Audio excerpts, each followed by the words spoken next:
Welcome back to Power of the Mind, the podcast where we give you simple tools to improve your relationship with yourself and with others. In today's episode, we talk about fathers and fatherhood and the impact that having a dad and not having a dad can have on kids. Stick around. Hey, welcome back to another episode of Power of the Mind presented by Granite Mountain Behavioral Healthcare here at the Talking Glass Studios, Cast 11. How's it going? It's going great. Awesome. Nice to see you. Nice to be seen. Nice to see you as well. Well, in our last episode, we teased a little bit about talking about dads and, just how they affect things. I know you'd brought up a story about, somebody that found out their dad wasn't their dad. And so I wanted to talk about like that happened like in my family, with my husband. He was, when he was 12, it was like the guy that had been his dad the whole time, like left. And of course, their family dynamics at the time, there was no like, how's it going, son? How do you feel about what's happening? They just didn't talk about it.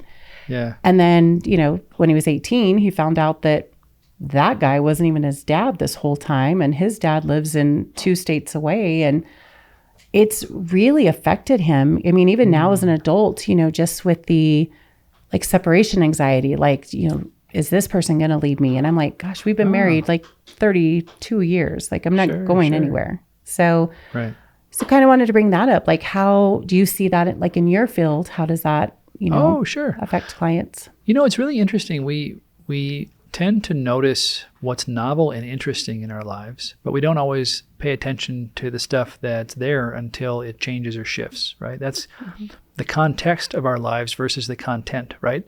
So content is the stuff in this room. There's a microphone, there's a table, right? And there's some other people watching us and hanging out. Awesome co-host, yes. And then there's the space in the room, the context, right? That's the air. Like we're not sitting here looking at the air between us. We look at each other, but we don't think about the air between us, which actually is a pretty important part of the equation. This room would be much less interesting if it didn't have any air in it. Or if the air in it was, 15 degrees instead of 72. Or 100 degrees instead of 72. Right. The context shifting makes a really big difference and actually really changes a lot of the content, and sometimes dramatically so. And the stories we tell ourselves really, really matter. The family history, my family allegedly got kicked out of Germany for stealing chickens. So we come from some farmers in the rural Midwest that were very, very impoverished for a very long time. And there's a lot of pro and con to that, to those stories that we tell ourselves. And there is a context of belonging to something. And I can belong to something that can be helpful to me or hinder me, or more often than not, both. But when I find out that some crucial element of the story I've told myself about who I am is not there, aka my father isn't my father, it really causes a person to question some of the fundamental assumptions that we make about ourselves and about who we are. It was really interesting. I remember in my internship, I studied with a woman who was very well known in the field for trauma work. And she said, she wouldn't teach us how to do it, which is probably fine. But she said, there actually is a way. And if this ever happens to you, come find me and I'll tell you how to get out of it. But while we're doing this, and it was fairly intensive, they call it Gestalt trauma work, where you have an empty chair with the person you're working with. And sometimes you will do things like, yell at them or talk to them or read them a letter, or there's a lot of different varieties of it. And she said, if you do it just the right way, or the wrong way is what she was trying to say, people can do a thing called decompensating. And what that means is we are compensating in our lives, according to this particular theory.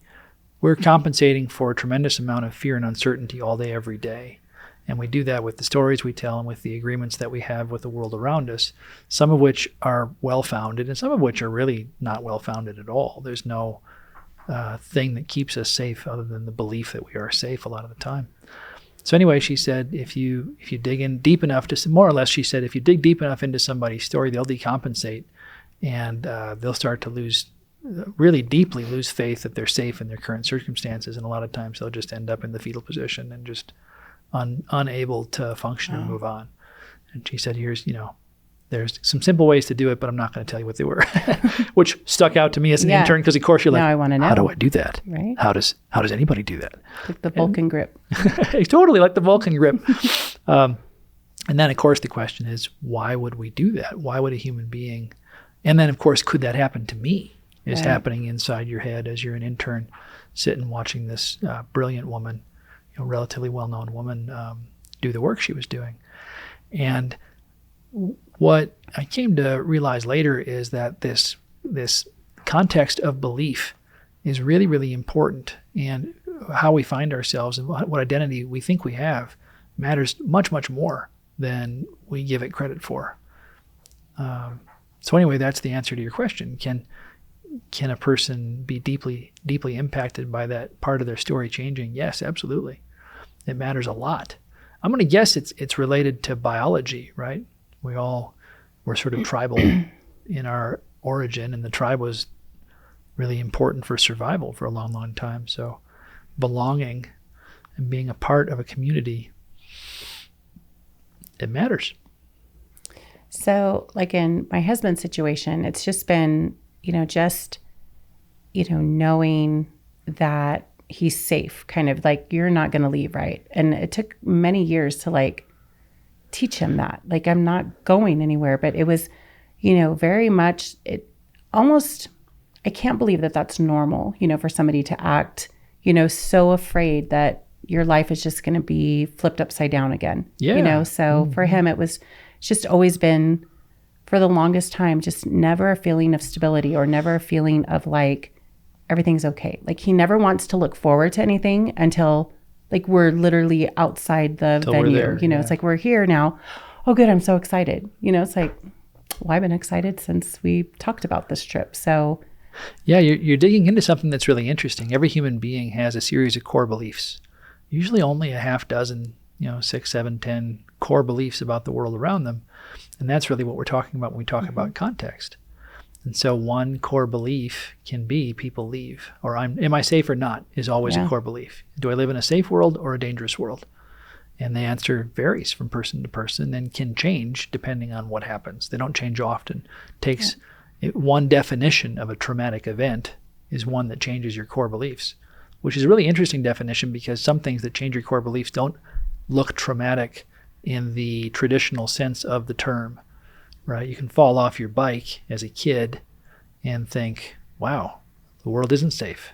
Right. I never thought I could fall off my bike, right? And kids we're pretty dumb when we're kids, So it's really interesting to see how little experiences can have big impacts later on as far as the decisions we make and the beliefs that we come up with. But yeah, absolutely. And in your husband's case too, when a kid is subjected to a certain amount of non-attunement by parents. Mm-hmm. So attunement is the ability to respond to a kid with whatever the kid needs, right? So if I'm attuned to a kid and they're being obnoxious, I give them an unpleasant consequence to teach them not to do that. Mm-hmm. And if I'm attuned to a kid and they're behaving unpleasantly, but it's because they're genuinely distressed, not just because they're being obnoxious, then my response to similar behavior is going to be different, because I understand what's really going on underneath. If you grow up in an environment where no one's attuned to you, particularly in infancy or pre-verbally, you can sometimes develop a thing called anxious attachment. And anxious attachment just means I am alerted that people might not be there for me. And I am very concerned that I might not be safe and that people might leave. And so, wow. Yeah, and that actually gets to a space. Your entire personality is often built around either anxious attachment. There's four really, but three major varieties. There's secure attachment, which is, if you're here, that's great. And if you're not here, I'll miss you, but I can be okay. There's anxious attachment, which is, come closer. I would just kind of absorb you if I could, a lot of the times in more severe cases. Yeah. Severe is not a strong word. I don't like to pathologize the attachment side of things. It just is how it can be problematic at times depending on the combination of the people. And then avoidant attachment is a little bit anxious about intimacy. Intimacy is a little bit scary. People might be using me, and I just feel a little uncomfortable with people getting too close. And geez, could you give me some space, please? Yeah. And the avoidance, they really love space, but they love it for just a few days. And then they get lonely too. Yeah. And then there's one called Disorganized Attachment, which is a combination of all of them, really, where people can get too close. And if they get too close, you push them away. If they get too far away, then you pull them back in. Yeah. Yeah. Because like with my husband, it's like, I don't have to be like next to you 24/7, but just knowing you're in the house, it makes him happier. Like it's, I coach cheerleading. Everybody knows that. And 3 nights a week I'm, gone. And it's, the kids will say he does the same thing whether you're here or not, but he's so upset when you're not here. It's like he just has a hard time like enjoying anything. He does the same things whether I'm here or not, but it's like, it's just the... And that's an attachment relationship. And so most of us enter our relationships, at least, I can't remember the numbers now, but I think over 50% of people have a fair quantity of disorganized or insecure attachment attached to them, or avoidant attachment. And we enter our relationships with that.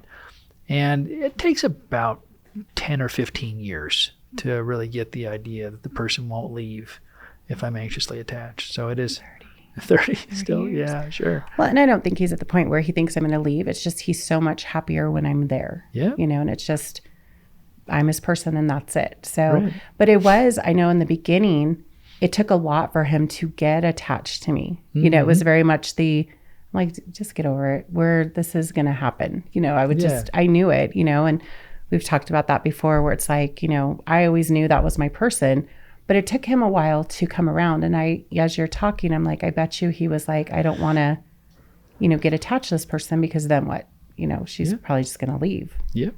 100%. So I have that experience as a kid where I found out that the world isn't trustworthy and people aren't trustworthy, because that's your parents are your model for the rest of your life, right?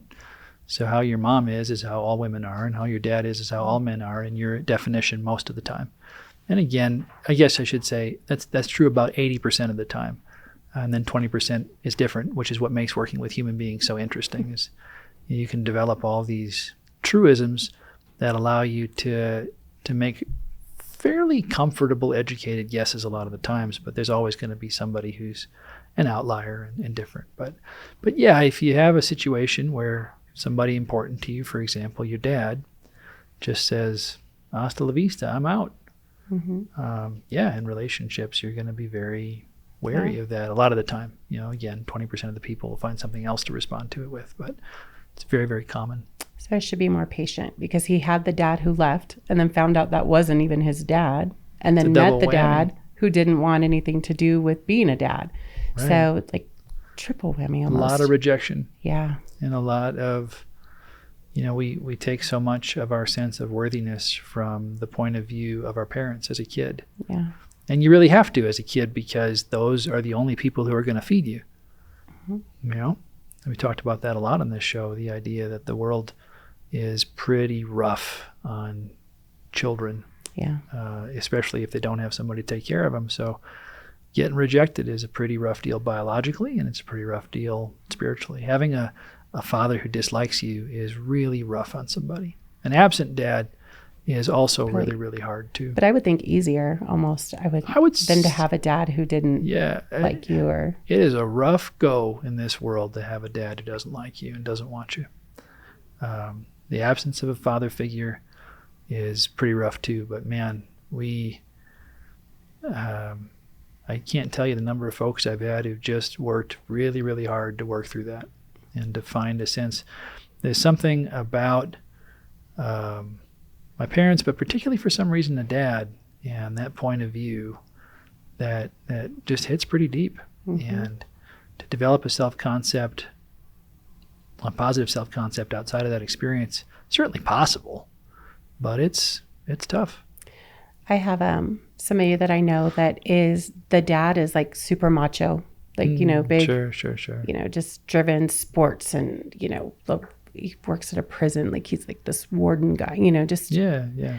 And then his son is gay.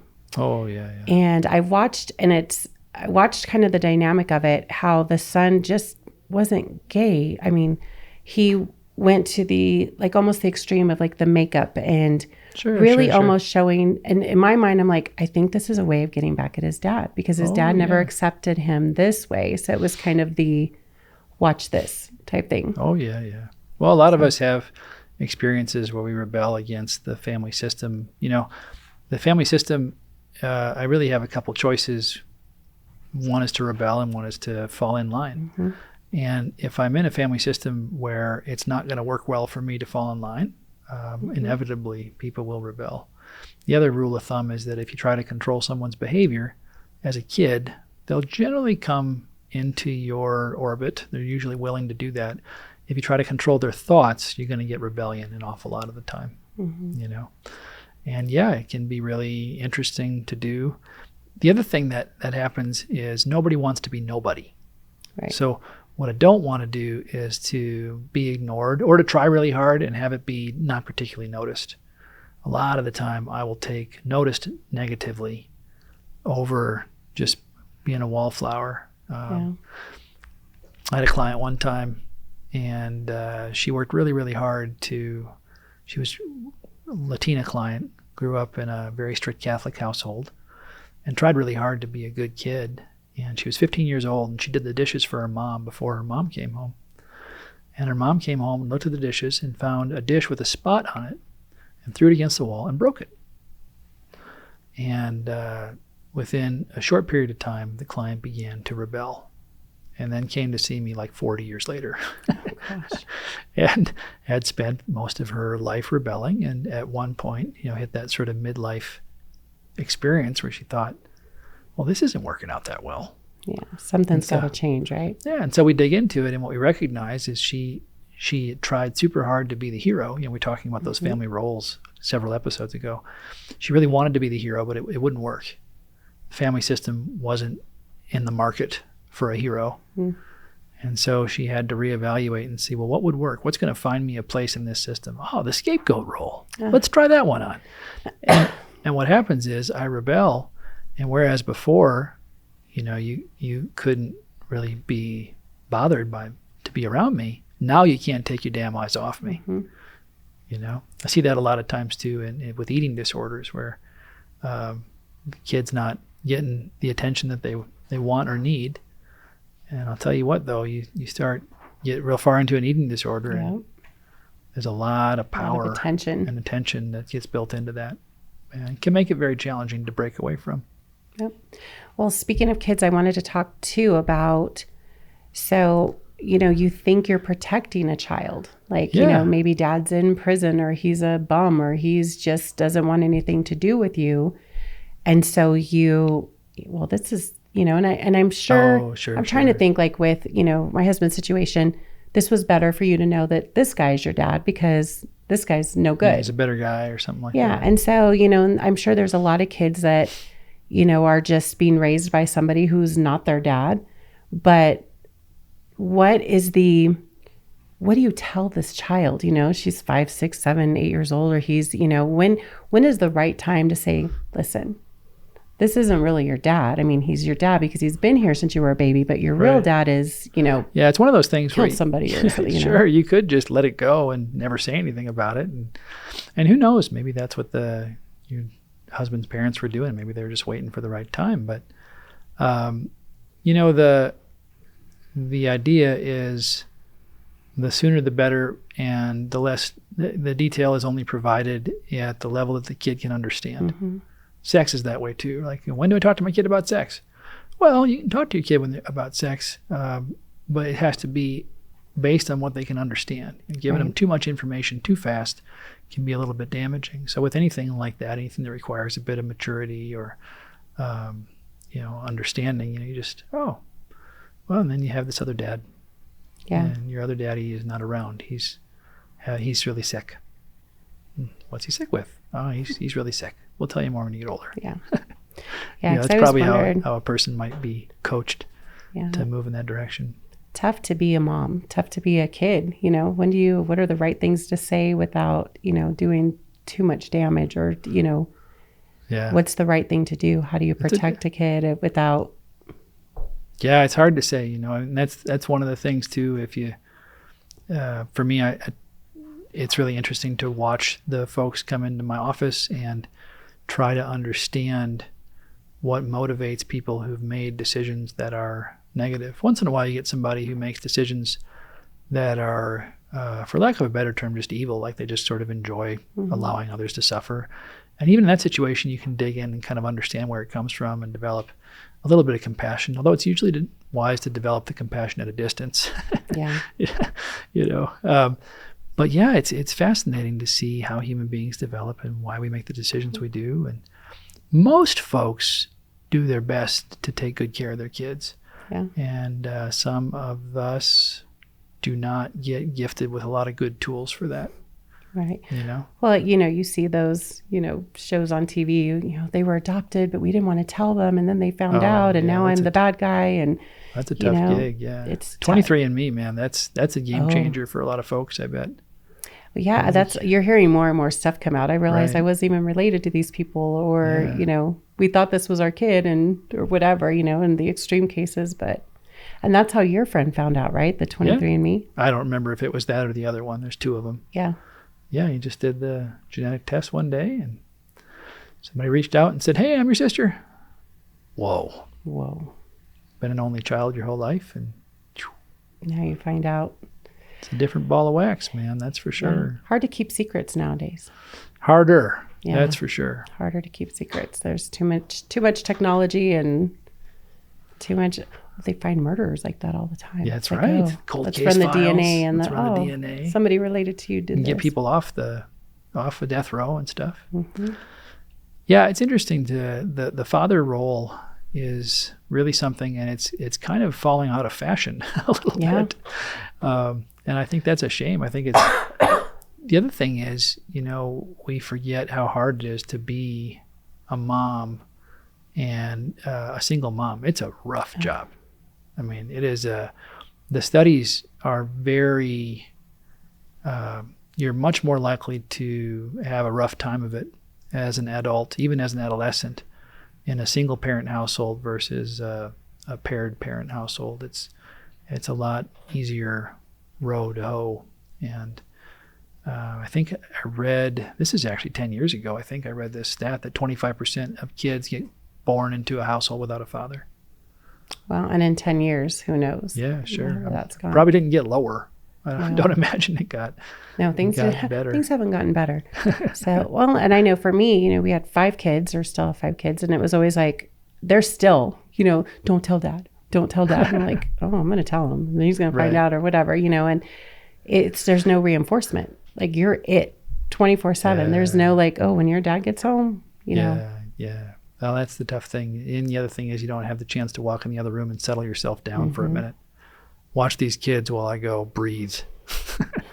Or shower or something. It's just you and you. Yeah, a very challenging way to go. A lot of respect for people who do that. So single, but even stay-at-home moms. That's a tough job too. When I had my kids, the last couple, I stayed home for a year, and it was like, this is the hardest job on the planet to like keep these people alive, keep them alive, keep them somewhat happy, and keep your sanity while you're trying to do it. It's a tough job. Yeah. Tough. Yeah. I have a buddy who's a stay-at-home dad. I can't imagine that job either. I think I'd much prefer this one. Yeah.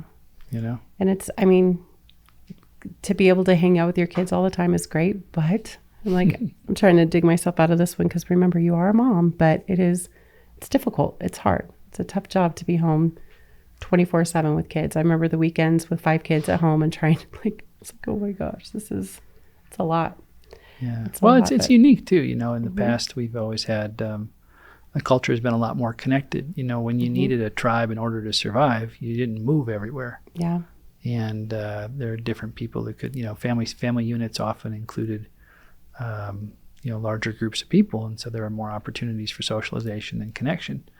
Now we all have, in America, at least most of the developed world, we have our own house for our own family. In that house, we don't necessarily know the families around us and don't necessarily find them to be trustworthy, and certainly don't have, intergenerational knowledge of those family systems, which you do have in a smaller town or a smaller system, for all of its foibles and challenges, it can be nice to have, some consistency that way. And we really lack that, and we feel it. Yeah. And people talk about it all the time as far as the sense of loneliness and challenge. And I think that's part of what has made the social media apps so addictive, is just the longing for connection. Was so strong for so long. And the apps provide that perception of connection. I don't think it's legitimate, but it's there. So I think it's easy to. I remember seeing a stay-at-home mom bingo card one time, and it was. I wish I could remember what it had on. It was very funny though, and milk it was got like spilled. Well, it was sort of like it was like stay-at-home mom shame bingo in particular, and one of them was like didn't savor every moment today, right? And there's a bunch of them like that, and I just thought it was really, really funny. Because there is that, especially if you get done doing the mom thing on social media, everybody's like, I love my kids. I love it. We're having a great time. Look how perfect we are. I never hit them. Baked cookies. And I'm not sure. You lie. Yeah. You lie. So, yeah, it's interesting. I mean, children are, so. All right, so we've learned, one, my husband's normal. He's just dealing with all of that crazy, and it's just part of the deal. Be a lot. And if you can tell your kids the truth, it's probably better to tell them when they can handle it instead of letting them find out on their own, because they'll never, I think people would have a hard time forgiving. You're just going to be the bad guy. Like, you didn't tell me I was adopted. You didn't tell me this, Yeah, it's a tough one. I was trying to protect you. So. Yeah, particularly now when all they have to do is spit in the cup and they'll figure it out. Wait a minute. I don't look like you. So, well, interesting. So, great. Well, I'm glad we talked about that, because it was very much like, what's going on with this, and why does he act? Is it because of this that he's very much like, don't go, stay right here always. So, but I just, maybe at 40 years, he'll be convinced that I'm not going anywhere. Could be. So 8 more years and I'm golden. It makes for a real stable relationship though, right? If you have a certain amount of neediness, right? If there's an understanding of, because it's pretty easy to trust somebody like that. Yeah. Well, it's like, people, let's go do girls' night. I'm like, between work and cheer, my girls' night is like, I'm at home. Like, I'm not going out on Friday with the girlfriends. That's for sure. So, well, thank you so much for diving into that little rabbit hole with me. I liked that. That was, I just bring up stuff I want to talk about so that you can, my counseling session. But so you guys, thank you so much for tuning into Power of the Mind with Granite Mountain Behavioral Healthcare and Greg Struve. As always, it's awesome. If somebody wants to chat with you, what do you want them to do? You can go to granitemountainbhc.com to get more information about treatment for addiction at Granite Mountain, and you can go to gregstruve.com to get more information about anything that might be related to me. Awesome. Well, thank you so much. Thank you. All right, we'll see you guys next time. For information about mental health and addiction treatment, you can reach out to Granite Mountain Behavioral Healthcare online at granitemountainbhc.com. That's granitemountainbhc.com. Or give us a call at 877-338-6287. That's 877-338-6287. If you have a comment about this podcast or a question you'd like us to address in the podcast, you can check out the Contact Us page at my website, gregstruve.com. That's GREGSTRUV as in Victor, E as in Edward.com. This has been a Cast 11 production brought to you by Granite Mountain Behavioral Healthcare. This episode was produced by Austin Morrison.